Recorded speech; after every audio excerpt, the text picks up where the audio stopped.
Okay, good evening. I call this public meeting of the North Clackamas School District Board of Directors to order on Tuesday, May 27th at 7:06 p.m. Gonna gavel us in. So we have one agenda item. This is a discussion and possible action, and it is the wireless communication system. So I welcome our Chief of Operations, Teresa Neff Webster. Good evening, directors. Thank you. We are here to answer questions that came up from the presentation last week in regards to the Vocera communications system, which we are recommending to move to contract with. There were some questions regarding the functionality of Vocera versus our current walkie-talkie system and any proposed walkie-talkie system. And so I welcome our Director of Safety, Security, and Risk Management, David Cruz, to walk us through those answers. Thank you, Teresa, and thank you, Board, for your time. Without going into a lot of detail, I'll just high-level some of the concerns or key limitations with our current walkie-talkie system as we have it deployed in the district, and then obviously some of those solutions that Vocera would provide us, which obviously will closely reflect the gaps that we find in our current system. The first, as I believe we all understand, we don't currently have the amount of inventory we need with the current walkie-talkies to provide a one-to-one ratio. So much like we talked about several years ago with needing a Chromebook for each student, we do not have enough walkie-talkies to give every staff member a walkie-talkie to be able to allow them to have that mode of communication. The other question, or the next one, is in some of our buildings, because when walkie-talkies, you are talking point to point between radio to radio communication. So in some of our buildings where you start to stretch distances, and in that distance you create barriers with walls, such as some of our CMU construction, so the cement walls that we have, it starts to degrade the quality of that communication between units. So there is some degradation and loss there. Additionally, if they're used for an emergency, the walkie-talkie doesn't have a GPS function, meaning if I call for help, you're relying on me to be able to have the ability to tell the person on the other end of the radio system or on the other radio where I'm located, because again, I could be anywhere within the campus. So our walkie-talkies don't do that. Additionally, the scalability, the walkie-talkies are limited to talking within the campus and will not talk from building to building or from a school to the district office. Lastly, I'll mention, while we do utilize and license the radio frequencies that we use for our radios, those are not secure or encrypted. So the reality is, when we're talking on our radio systems, to some extent currently, we have to be very aware and cognizant in our buildings about what we're talking about, because somebody that's an amateur radio operator, while maybe not legal, they certainly have the capability to dial through and listen in to our radio frequencies that we've got licensed. To that point, again, we're recommending the Vocera wearable system. So it would provide all of our employees a one-to-one capability. So each employee would have one of the two devices that we're recommending the district purchase. It provides that ability as well as the improved coverage. It will function, or it works off of our district servers and our Wi-Fi system and mesh network. So again, I'm not a tech guy, so I'll be real limited in how I explain. But one of the things that's important to note, that it is within our system. So it's not going out necessarily on the internet. It's staying within our network on our servers. So it gives that additional coverage and the additional functionality. And again, by utilizing our Wi-Fi network, it does have that GPS functionality. So as we're mapping our buildings, and then if somebody does have to utilize a panic button, it does trigger or pinpoint for us where that individual is, what building they're in, and whereabouts in the building they are, so that we have an immediate knowledge of where the emergency is taking place. And then, as I alluded to earlier, it is an encrypted system. So it's not something that somebody on the outside, external to our systems, can try to listen in or go through radio frequencies and find us. It's all contained within our Wi-Fi system. It's all encrypted.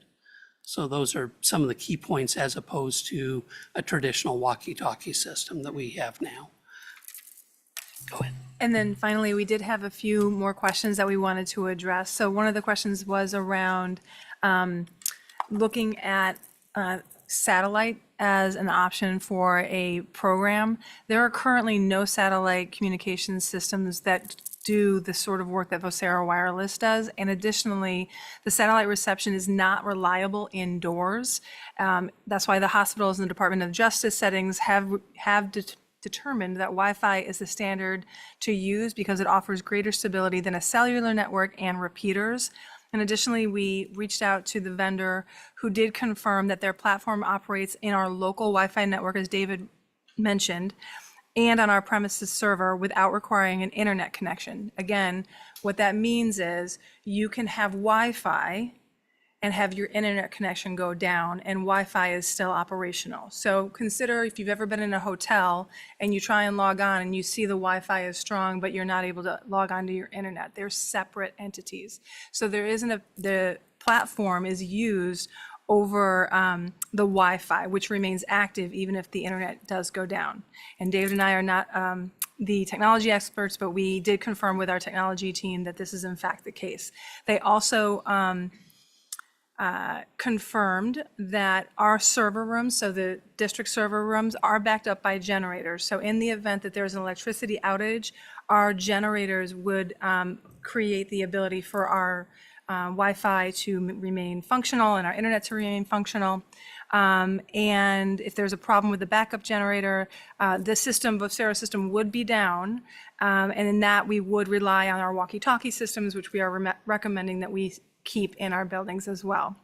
And to that point, I just want to name that there is no perfect system. And we're not trying to say that this is the perfect system, but we do think that this is significantly better than our current system and has the capability to evolve with our growing needs from a technology perspective. And I think, is there anything else that I needed to cover? I think that answered all of the questions that came out from the board meeting and today, but we're happy to open the floor for more. Thank you. I really appreciate the thoroughness of your answers. And yes, Director Dobson. Thank you. So because the new devices won't work for outside communication, what will be the additional cost of maintaining the walkie-talkies that you need for that connection to the staff who are outside? So currently, the annual cost for the devices that work outside is approximately, in today's numbers, $25,000. And we would be reducing that number because the number of walkie-talkies we use outside, I'm sorry, in our buildings, not outside, in our buildings would be reduced. So that 25,000 is both indoor and outdoor. And so it would be reduced, and we can work on getting the numbers, the specifics. But again, I would just pause to say that isn't today's numbers. The tariffs are causing these numbers to increase. So we can get that. Yes, Director Bauer. Thank you, Chairway. I liked, you had said, I think the last meeting, that we could improve the outside usability with increasing our connectivity outside, and that could be part of our future bond. So that might help too. So I did like that. I was going to mention that I did get to see one of the teacher badges, or that my son works for Estacada, and they've had it for 2 years. And he said it's been really successful, that teachers just need to remember to turn it on, and they get reminders, but it's doing what it's supposed to do, and that you can't put a price on security, and when you need that panic button. It's unfortunate that it's a large amount, but how do you put a price on safety? Thank you. Yes, Director McVeigh. Sorry, I wasn't here last week. So if our user group goes up, does adding users above and beyond what we're currently ordering go up, or No, we you have a buffer? factored in a Okay. percentage of users that we could add, and this is for, this $1,840,000 is for 3 years. Okay. And the licenses, we increased our licenses as well to be more than our users. So those licenses in perpetuity would also remain. And my only comment is, I don't know if it was mentioned last meeting, but in bargaining, this came up. And they were the administration was successfully able to take it out of bargaining because we're in a bargain safety. It was going to happen. And this is what is going to happen. I mean, I'm hoping this is what's going to happen because we need to do this. So just thought I'd mention that. Yes, Vice Chair Benaloga? Yes, thank you. And thank you for the explanation. I still don't understand what the how the electricity goes out and Wi-Fi still works. I don't get it, but thank you for at least an overview of that it's going to work. So I appreciate that. I did have a couple of questions. And I had asked this earlier. So we know that there are dead spaces in the buildings. Right. So are we going to address those as the schools come online, or are we addressing that based on a certain level of factors during the bond? So, sorry. So we did actually follow up with our TIS folks, our technology folks. And as I think we mentioned last time, I can sit outside some of our buildings and receive Wi-Fi signal already. So not that there aren't maybe some areas with weaker signals, but our technology folks are pretty sound and confident in the Wi-Fi versus if you go to our buildings with your cell phone and see the numerous dead zones, Yeah. particularly, I'll say Clackamas isn't secret that it's has them, or there's certain areas in Milwaukee High School that I'll walk through that have numerous dead zones. So we actually have pretty good coverage there, but I believe that some of what we're going to be doing with the rollout is having our TIS folks go through and verify, and if we do have weak spots, then we can deploy the equipment and have those enhanced so that we have the coverage we need within the schools. Yeah, so part of the Vocera implementation is addressing any issues in any of the pilot buildings as a standard operating procedure so that we have a playbook on how to discover where there are blind spots and then address them. So we will both be addressing the pilot program schools with their, let's call them dead spots for Wi-Fi, but also using it as a template on how we can identify moving forward. I will say that Vocera did an initial, as part of the process, did an initial analysis of the pilot schools, and they found our coverage to be very strong. They did find a few areas that would be addressed during implementation. Okay, thank you. And two more things. Does this include nutrition services, or how is nutrition services going to be covered? So in each school, every single human being in the school will be addressed. And then the rollout will also include all district offices. So that includes the transportation department, that includes the food and nutritional services, the facilities department. Okay, excellent. Thank you.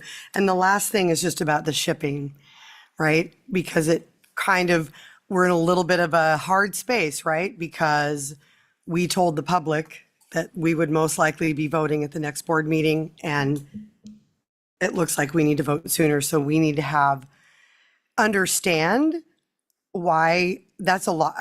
So we're paying $25,000 for rush shipping for the initial shipment. What is that? That's a very big jump. So there's the the delivery cost in the original quote, and then there is the consideration to get the materials to our spaces before June 30th to ensure that we have them in our spaces prior to June 30th. I will say built into this number is a contingency for these sorts of things. So it would not be increasing this number. It would be, we would have a contingency to address it if necessary. All right, thank you. And I also just want to say I understand that we need to do something to address safety. Completely understand. And I know that there's nothing perfect out there, and when the next perfect thing is invented, it still won't be perfect, right? So I understand that, and I do understand that we need to do this for safety, and I appreciate all of the time and attention because this board has asked lots of really great questions, but it's important not only for us to understand, but for us to be able to then explain that to the public. So I appreciate all your time. Thank you. I just wanted to clarify. So if we don't take action this evening, and there is a board meeting scheduled next Thursday, what happens?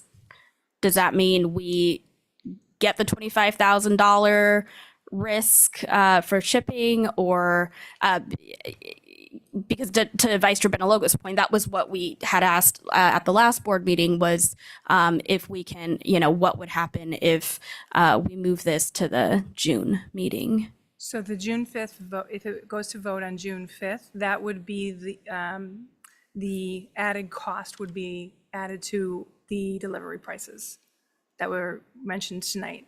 So what that means is we do have a contingency in our planning for that, but we need to be able to ensure that everything is on site before June 30th in order for it to follow the protocols of our contract. Okay. Yes, by the end of the budget year, correct. Okay. Thank you. Point of clarification, since it's discussion action, we don't need to make a motion to move it to action. Is that correct? Okay. Correct. Would it be possible to see the motion if we wanted to make a motion?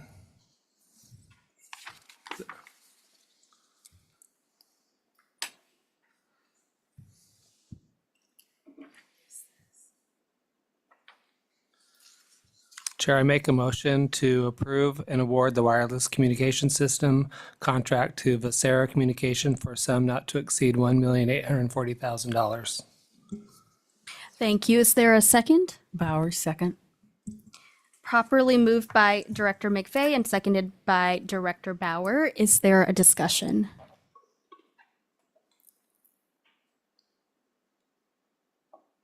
Okay, I call for a roll call on this motion since there is money involved. Director Bauer, Aye. Director Dobson, Aye. Director Kemp, Aye. Director McVeigh, Aye.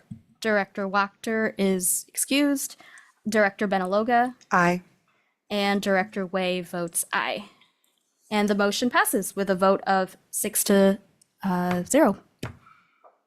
Okay, thank you. It is now 7:24 p.m. and this public meeting of the North Clackamas School District Board of Directors is adjourned. Thank you.